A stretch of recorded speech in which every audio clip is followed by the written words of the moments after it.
Welcome to my YouTube channel. आज की इस वीडियो में हम ENG 201 के लेक्चर नंबर 8 को डिस्कस करने जा रहे हैं, जिसमें हम क्या डिस्कस करेंगे, हम C7 इफेक्टिव कम्युनिकेशन के अबाउट डिस्कस करेंगे।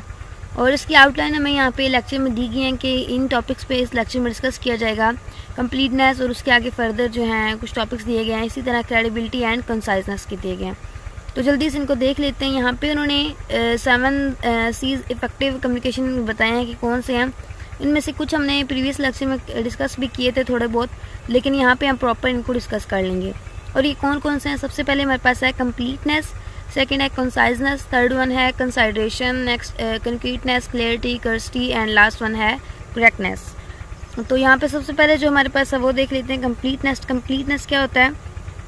आपको वैसे तो नाम से पता चल गया, कंप्लीट मतलब किसी भी कंप्लीट चीज़ की बात की जा रही है। तो यहाँ पे कंप्लीटनेस के बाद मतलब ये हुआ कि जब आप कोई भी मैसेज लिखते हैं तो आपको कंप्लीट होना चाहिए। उसमें रीडर्स और लिसनर्स की जितनी भी ज़रूरियात हैं, जो भी उनको मतलब समझने में प्रॉब्लम हो रही है या फैक्ट्स हैं, जो कुछ भी कम्युनिकेशन में यूज़ हो रहा है, वो सब कुछ कंप्लीट होना चाहिए।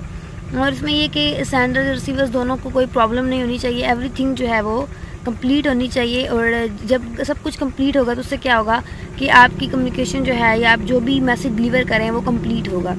और इसका फ़ायदा क्या होगा कि जब भी आप कोई मतलब मैसेज अगर आप डिलीवर करते हैं या कन्वे करते हैं कहीं पे भी, और अगर वो कंप्लीट होता है तो उससे क्या होगा कि आपको बेटर जॉब मिलेगी, आपकी जो गुडविल है वो अच्छी होगी।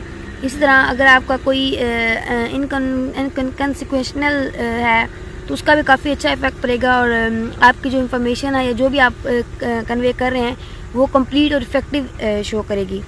तो उसके बाद यहाँ पे कंप्लीटनेस की कुछ गाइडेंस दी गई हैं कि आपने कैसे उसको सिक्योर करना है, तो वो देख लेते हैं। सबसे पहले हमारे पास क्या है कि प्रोवाइड ऑल नेसेसरी इंफॉर्मेशन, कि जितनी भी ज़रूरी इंफॉर्मेशन है वो प्रोवाइड करें।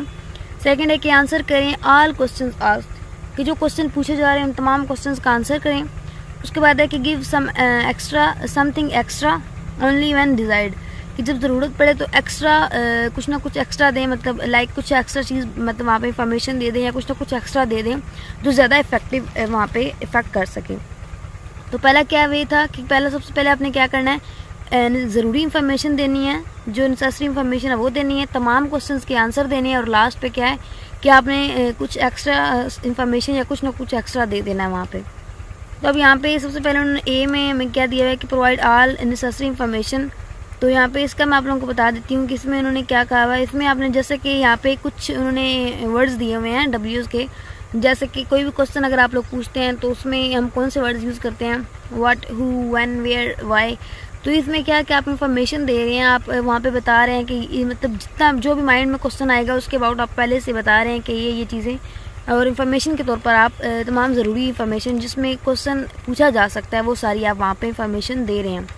उसके बाद नेक्स्ट बी है कि answer all the questions asked, जो भी क्वेश्चन वहाँ पे आपसे पूछे जाएंगे उनके तमाम क्वेश्चंस के आंसर दें, और ये इसका दूसरा स्टेप है। और उसके बाद नेक्स्ट देख लेते हैं। तो नेक्स्ट यहाँ पे क्या था कि give something extra when desired, कि जब भी आपको किसी चीज़ की ज़रूरत पड़े या आपको लगे कि सेंडर्स ने कोई मैसेज इनकम्प्लीट किया या कुछ भी इनकम्प्लीट है, तो आप वहाँ पे क्या करें, कुछ एक्स्ट्रा दें। लेकिन कब दें? जब डिज़ायर हो, मतलब व्हेन डिज़ायर्ड आर एसेंशियल, मतलब अगर डिज़ायर्ड हो तो आपने देना है, अदरवाइज़ नहीं देना। और उसके बाद नेक्स्ट देख लेते हैं। तो सीज़ का फर्स्ट जो है वो स्टेप कंप्लीट होगा। उसके बाद सेकंड है क्रेडिबिलिटी। क्रेडिबिलिटी को देख लेते हैं। क्रेडिबिलिटी में क्या होता है कि इसमें क्या था, क्रेडिबिलिटी होता है computer has been systematically analysed over the year, तो इसको सिस्टमेटिकली एनालाइज किया जाता है क्रेडिबिलिटी को। और इसमें क्या क्या चीज़ें आ जाती हैं, इसमें आता है कॉम्पिटेंस, कैरेक्टर, कंपोजर, सोशबिलिटी। उसके बाद यहाँ पे लास्ट में हमारे पास क्या है, कंट्रोवर्जन, तो सॉरी एक्स्ट्रा वर्जन लिखा हुआ था, एक्स्ट्रा वर्जन।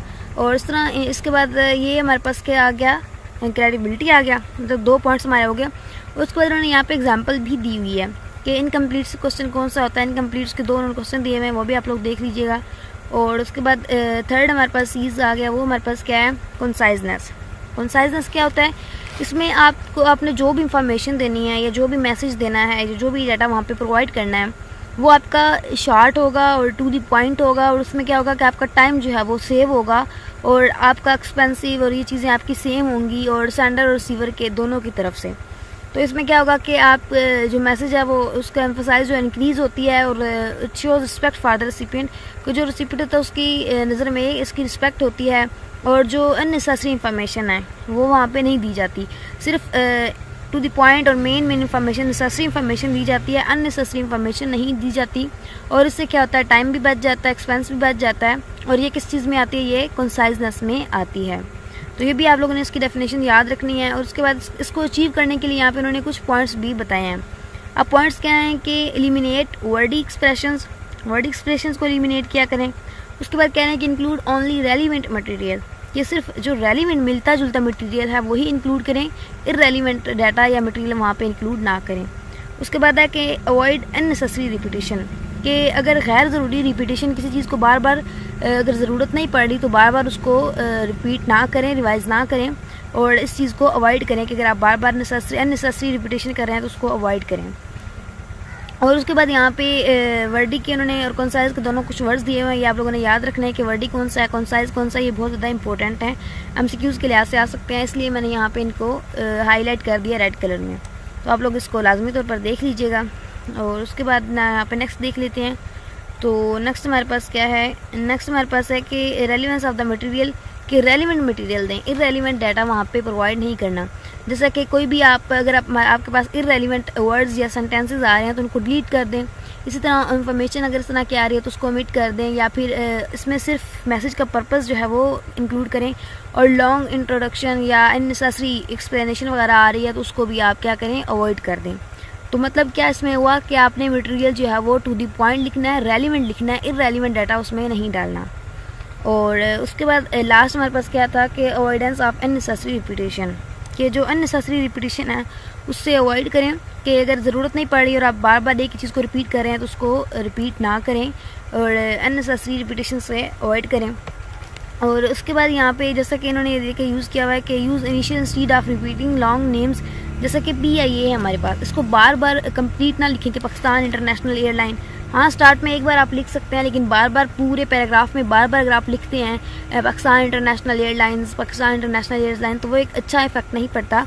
इसलिए इनको आप एक बार लिख लें कंप्लीट, बट बार बार उसको कंप्लीट ना लिखें, शॉर्ट करके PIA लिख सकते हैं। इसी तरह नेम्स का उन्होंने बताया कि शॉर्ट करके लिखें। और उसके बाद है कि नीडलेस रिपीटिशन जो है सेंटेंसेस की या फ्राजेस को, उनको भी ना लिखें। और उसके बाद यहाँ पे नेक्स्ट देख लेते हैं। यहाँ पे मैंने एक चीज़ हाईलाइट की है कि sometimes it is possible to combine 2 और even 3 sentences using subordinate clauses और फ्राजेस, कि ये भी पॉसिबल हो सकता है समटाइम्स कि 2 या 2 से ज़्यादा सेंटेंसेस जो हैं वो कंबाइन हों। कैसे होंगे कंबाइन? वो सबऑर्डिनेट क्लासेस या फ्राजेस के थ्रू कंबाइन हो सकते हैं, सबऑर्डिनेट क्लासेस के थ्रू। तो ये आप लोगों ने माइंड में रखना है कि अगर 2 या 2 से ज़्यादा सेंटेंसेस कंबाइन है तो किस तरह होंगे, सबऑर्डिनेट क्लासेस के थ्रू होंगे, कि जब उनको यूज़ किया जाएगा उनके दरमियान। और उसके बाद नेक्स्ट देख लेते हैं। तो यहाँ पे आई थिंक आपका लेक्चर जो है यहाँ पे नेक्स्ट उन्होंने वही वर्जन बता दी, एग्जांपल्स दी हुई हैं, और मुझे लगता है आपका लेक्चर यहाँ तक ही था आज का। और यहाँ पे थोड़ा बहुत उन्होंने एंड पे बताया हुआ है कि show audience benefit or interest in the receiver, कि रीडर्स में react positively when benefits are shown to them, मतलब जब उनको बेनिफिट्स आप शो करते हैं तो रीडर्स क्या करते हैं कि मे बी वो पॉजिटिव रिएक्ट करें।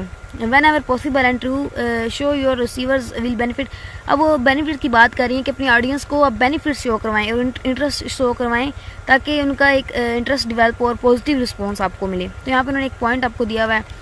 और यहाँ पे आपका लेक्चर जो है ये कंप्लीट होता है। एंड आई होप कि इस लेक्चर से आप लोगों की हेल्प हुई होगी, आपको मेरी वीडियो से काफ़ी हद तक कॉन्सेप्ट क्लियर हो गए होंगे। फर्दर आप थोड़ा बहुत अगर आप हैंड आउट से रीड भी करते हैं तो आपको काफ़ी चीज़ें क्लियर हो जाएंगी। इसमें मेन चीज़ें मैं सारी आपको करवा देती हूँ और मैं पूरी कोशिश करती हूँ कि जो इंपॉर्टेंट चीज़ें हैं वो सारी आप लोगों को पता होनी चाहिए। और मैं साथ साथ हाईलाइट भी कर देती हूँ ताकि आप लोग भी अपने हैंड आउट्स वगैरह पे हाईलाइट करके रख लें और ये जो इंपॉर्टेंट चीज़ें ये आप लोगों को समझ आ जाएँ कि ये ज़्यादा इंपॉर्टेंट हैं। फर्दर वीडियो अच्छी लगी हो तो प्लीज़ लाइक कीजिएगा, फीडबैक लाजमी दीजिएगा एंड मुझे सपोर्ट करते रहिएगा। Thank you so much for watching my video. अल्लाह हाफिज़।